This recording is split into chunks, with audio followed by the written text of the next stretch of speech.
Mad Alliance, what's howling is Joe, aka Mad Joe FC. Okay, let's talk about this. I need to discuss this.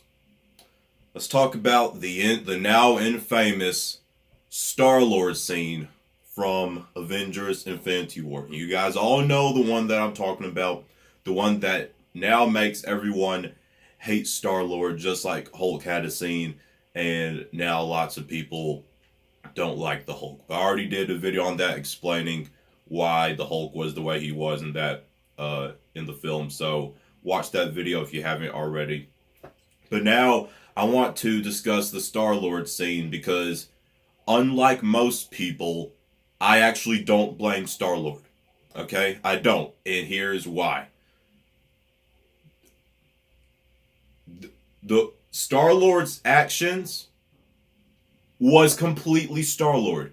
That was 100% Peter Quill. That is exactly how his character is. It is not like Peter Quill was doing anything out of character. It isn't like those actions he did. It isn't like that was out of his character. It isn't like that's something that he wouldn't do. Okay? Think back to think of how much he's lost already. Okay? And then think back to the first Guardians, literally like the very first scene, or one of the very first scenes, is when Peter is losing his mom, and after that happens, he completely loses it. He runs outside and starts crying, and then Yondu comes and gets him. So his losing his mom as a child, that messed him up very, very, very, very much. And then in Guardians of the Galaxy Volume 2, Peter's dad revealed to him that he's the one his own dad is the one who gave his mom the tumor that caused her to die. And you saw the way that he lashed out on it. He didn't, there was no questions asked, nothing like that. It was just like, nope, you killed my mom, you're a dead man. And he started blasting him, what do you call it? What's the word? Was it impulse? He started blasting him just on impulse of what happened.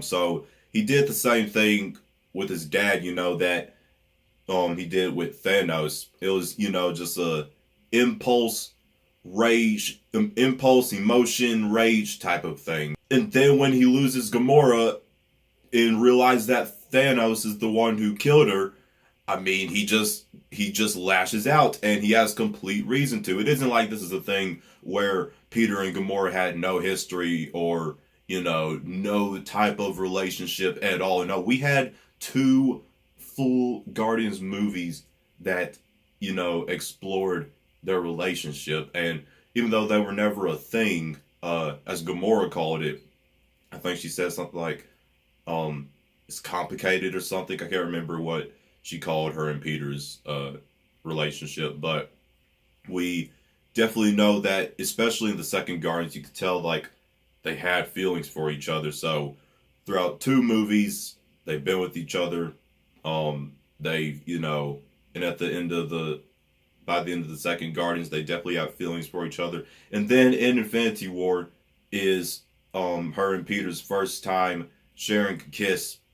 And when she did that, she did that because she was like, yeah, this situation that we're in right now, I might not come back from this. So yeah, that's why they kissed in the first place. And then losing her, that pretty much set him off the edge. Even though I get that, yes, they like had Thanos contained and stuff. So it's like, why did you do this? But I mean, I'll say it from this perspective. I'm gonna put myself in Peter Quill's shoes, and you guys do the same if you're in a relationship, guy or girl, watching this. Put yourself in because I am in a relationship. I have a girlfriend, my first girlfriend actually. So, And I love her more than I love anything. So if something was to happen to her and I was in front of the person that did whatever happened to her, I would have reacted worse than Peter. Okay? And I'm a person who I can keep my cool pretty easy. But if something was to happen to her and I was in front of the person who did whatever it was that happened to her, I would have lost my crap.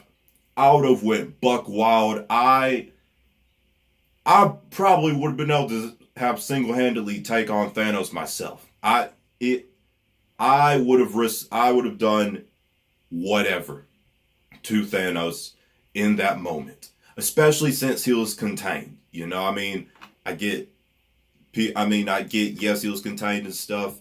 They were almost done getting the gauntlet off, but in that moment, I wouldn't have cared. All I would have been able to, I would have went all out on Thanos. I really would have. So like I said, put yourself in Star-Lord's shoes, especially if you're in a relationship with someone, you know. And it doesn't even have to be a boyfriend or a girlfriend, just like a really, really, really good friend, or maybe a family member or whatever. Like, just put yourself in those shoes. And if you're in front of the person that did something bad to someone that you really care for or that you love, and think about how you would react. Like I said, if it was me, even though I could keep cool most of the time, like Peter, his emotions got the best of him, and it isn't like that's not his character. That's his character. We've seen that through the previous two Guardians films. His emotions can get the best of him, and he just lashes out. You know, he doesn't think much. He just lashes out, and that's exactly what I would have done. Another reason I don't blame Peter for doing what he did is because even if he did, like, this was part of the plan anyway. Okay? You got lots of people need to remember that. Strange let that happen because that happened after Strange saw all the different outcomes. So if that wasn't supposed to happen in the outcome where they win, then Strange wouldn't have let that happen. But he let that happen, so apparently that was supposed to, like, in the end, if they got the gauntlet off, you know, Thanos wouldn't have been able to get all the stones. So he was supposed to get all the stones anyway, which I might actually do another video just explaining this separately, like all the outcomes thing. But yeah, in short, basically Strange let Star-Lord do what he did because that was part of the plan. That was pretty much supposed to happen for this outcome of where they win. That's what I think on the whole thing. At least that's just my 2 cents. That's my thoughts, and based on facts from the previous Guardians movies. It's pretty much a fact that Peter, you know, he lets his emotions can bubble up and get the best of him, and then, you know, we just really see that he really cares about the people that have come into his life, and he's already lost. So, like, you have to think about that. First he lost Gamora, and second he's already lost so much. So I mean, at the end of the day, and especially since it was already part of the plan anyway, at the end of the day, I don't blame him for what he did. But I want to know what you guys think of the whole ordeal. Where do you stand? Do you hate Peter? Do you not hate Peter? I don't hate Peter for what he did. But let me know in the comments what you all think. If you enjoyed this video, let me know what you thought. Links from my social media will be down below in the description box. Also, remember, feel free to leave any requests down below in the comments for any other future thoughts or topics or any scenes that you want me to discuss from Avengers Infinity War. Smash the like button. Share this video with anyone you feel will enjoy. If you are new around here and you like what you see, tap the subscribe button and ding dong the notification bell to join the MAD Alliance on our journey to 100,000 subscribers. My name's Joe, aka Mad Joe FC. Hope you all have a marvelous day. Mad out. Mad. Strong. Together.